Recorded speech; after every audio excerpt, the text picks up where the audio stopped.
জুমার দিনে আমি 3টা আমলকে বেশি গুরুত্ব দেই। 1 নাম্বার হচ্ছে সূরাতুল কাহফ, যেটা আপনাকে মাসিহুদ দাজ্জাল থেকে বাঁচাবে। 2 নাম্বার বেশি থেকে বেশি দরুদ পড়া, এই দিন দরুদ পেশ করা হয় নবী সাল্লাল্লাহু আলাইহি ওয়াসাল্লামের কাছে।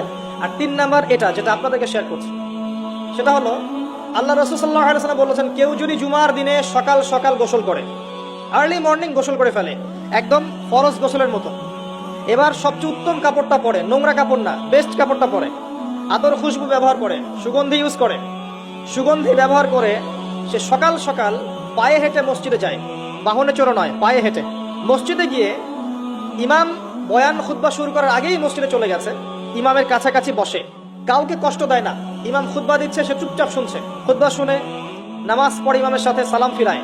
নবী সাল্লাল্লাহু আলাইহি ওয়াসাল্লাম বলছেন, এই যে প্রতি পদক্ষেপ হেঁটে এসেছে, প্রত্যেক পদক্ষেপের বিনিময়ে 1 বছরের নফল নামাজ, 1 বছরের নফল রোজা নেকি দেয়া।